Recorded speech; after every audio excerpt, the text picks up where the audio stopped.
राधे राधे। प्यारी बहनों, और जो भी महिला सुपरवाइजर की तैयारी कर रही हैं उनके लिए ये नोट्स काफ़ी ज़्यादा इम्पोर्टेंट हैं।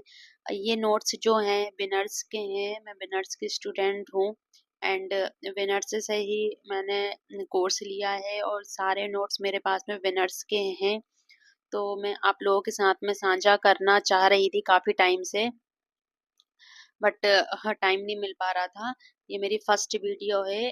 अगर आप लोगों को अच्छी लगती है तो प्लीज़ आप इसको लाइक करिएगा एंड सब्सक्राइब करिएगा, है ना। अभी मैनेजमेंट की जो मोस्ट इम्पोर्टेंट टॉपिक जो है वो उसमें पंचवर्षीय योजनाएं हैं। मैंने टेस्ट भी लगाए हैं काफ़ी, जिसमें पंचवर्षीय योजनाएं 5 इयर्स प्लान के काफ़ी सारे क्वेश्चन आए हुए हैं।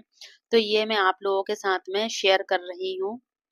एंड जिसको भी नोट्स की ज़रूरत हो तो वह मुझे बिल्कुल कमेंट के थ्रू बता सकते हैं। नोट्स भी आपको प्रोवाइड कर दिए जाएंगे कम से कम रेट में। तो ये 5 इयर्स प्लान है जिसमें योजना आयोग है ना, प्लानिंग कमीशन। भारत के योजना आयोग की स्थापना 15 मार्च 1950 में हुई थी। इसका उद्देश्य देश के आर्थिक विकास के लिए पंचवर्षीय योजनाएं तैयार करना था। मैं आप लोगों को एक बार ब्रीफ कर दे रही हूँ ना, और बाकी आप नोट्स लेके खुद पढ़ सकते हैं। और जिनके पास में नोट्स नहीं लेना चाहते हैं आप लोग, तो बिल्कुल मैं कंटिन्यू टॉपिक्स वाइज वीडियो बना दूंगी। आप वीडियो के थ्रू भी अपनी तैयारी और अच्छे से कर सकते हैं।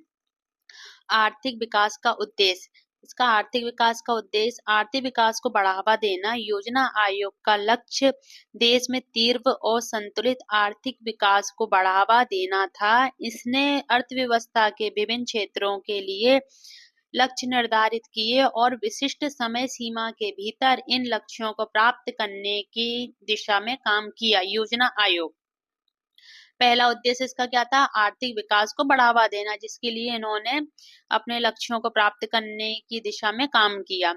नेक्स्ट है सामाजिक न्याय। इसका उद्देश्य क्या था? सामाजिक न्याय का उद्देश्य था विभिन्न वर्गों के बीच में आय, धन और जीवन स्तरों में असमानताओं को कम करना।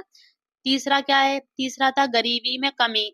इसने गरीबों के उत्थान और उनके जीवन स्तर में सुधार के लिए नीतियां और कार्यक्रम तैयार किए।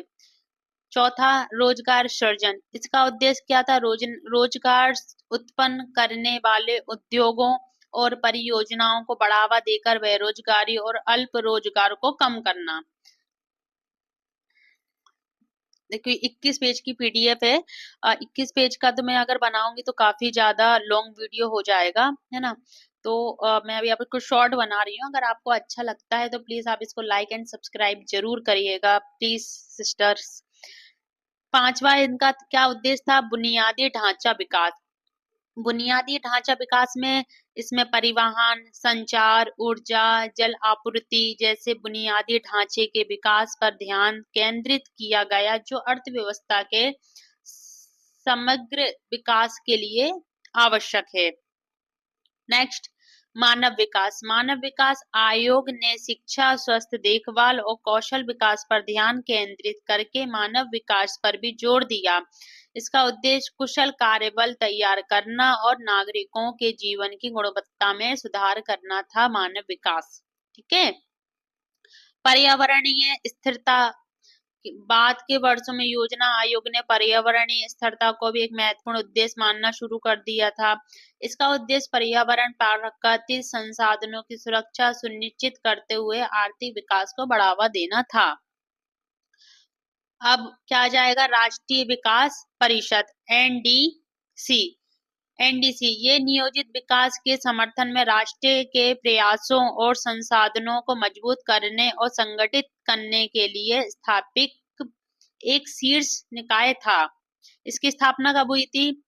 एनडीसी की स्थापना हुई थी 6 अगस्त 1952 को। भारत सरकार के कार्यकारी प्रस्ताव द्वारा इसकी स्थापना की गई थी और इसने देश में संतुलित और सतत आर्थिक विकास को बढ़ावा देने के लिए केंद्र और राज्यों को मिलकर काम करने के लिए भी एक मंच प्रदान किया था। किसने किया था? एनडीसी ने।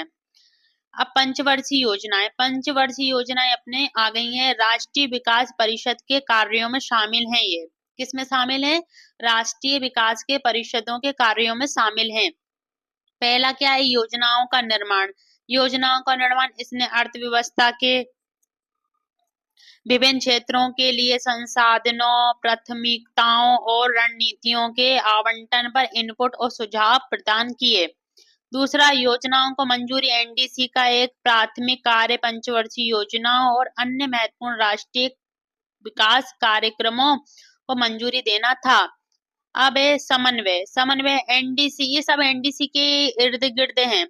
एनडीसी ने विकास कार्यक्रमों के कार्यान्वयन के संबंध में केंद्र सरकार और राज्य सरकारों के बीच समन्वय की सुविधा प्रदान की। चौथा, संसाधन आवंटन। इससे विभिन्न विकास परियोजनाओं और कार्यक्रमों के लिए केंद्र सरकार और राज्यों के वित्तीय योगदान को निर्धारित करने में मदद मिली। पांचवा, नीति निर्माण।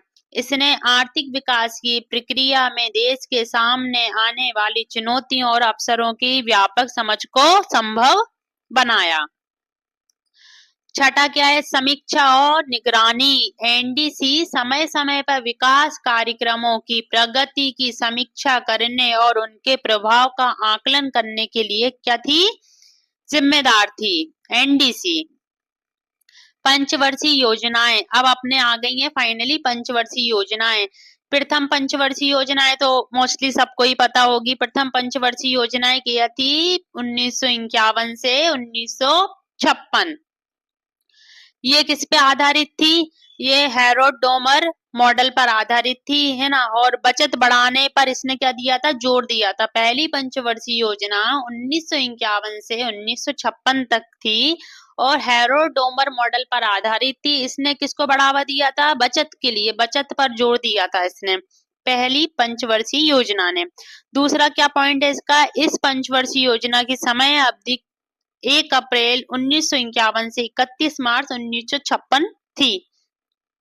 इसका मुख्य उद्देश्य क्या था? इसका मुख्य उद्देश्य था इकोनॉमिक डेवलपमेंट, आर्थिक विकास।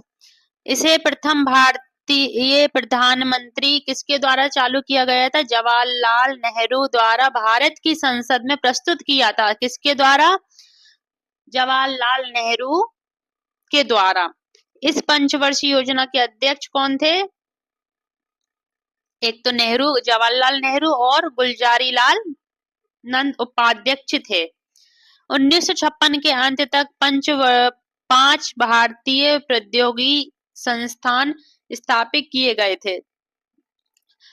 5 भारतीय प्रौद्योगिकी संस्थान कौन सी पंचवर्षीय योजना के अंदर स्थापित किए गए थे? प्रथम पंचवर्षीय योजना के अंतर्गत। देश में उच्च शिक्षा की स्थापना और उसे मजबूत करने के उपाय करने के लिए विश्वविद्यालय अनुदान आयोग यूजीसी की स्थापना भी की गई थी। लक्ष्य वृद्धि कितनी थी इसमें? 2.1% थी और प्राप्त वृद्धि कितनी हुई थी? 3.6% थी, मतलब हम प्रॉफिट में थे। भारत में पहली पंचवर्षीय योजना में कुल अपेक्षित व्यय 2069 करोड़, बाद में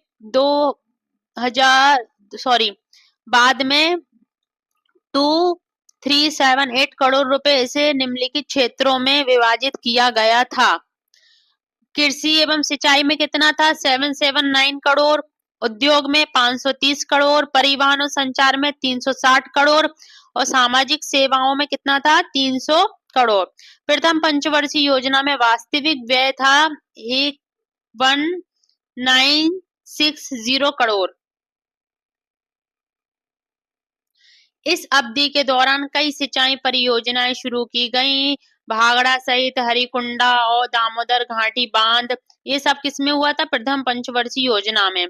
भारत में प्रथम पंचवर्षीय योजना के उद्देश्य थे बढ़ती जनसंख्या की आवश्यकताओं को पूरा करने के लिए कृषि उत्पादन बढ़ाएं, औद्योगिक विकास की नींव प्रदान करने के लिए बुनियादी उद्योगों का विकास करें, माल और लोगों की आवाजाही में सुधार के लिए परिवहन और संचार का विस्तार करें, शिक्षा, स्वास्थ्य और आवास जैसी सामाजिक सेवाओं में सुधार करें।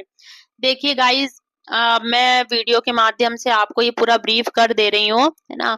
और आप लोग खुद एक बार इसको डाउनलोड करके आप 2-3 बार अगर आप इसको वीडियो को सुनिएंगे ना, तो अगर आप इसको नहीं भी पढ़ते हैं, नहीं भी याद करते हैं, तो अगर आपने वीडियो ही सुन लिया तो जो इसके जो की पॉइंट है वो आपके जो माइंड उसमें सेव हो जाएंगे। देन अगर इस टाइप के ऑब्जेक्टिव आते हैं तो आप कोई भी चीज अगर आप बार बार सुनते हैं तो ऑब्जेक्टिव आप इजीली टिक कर सकते हैं।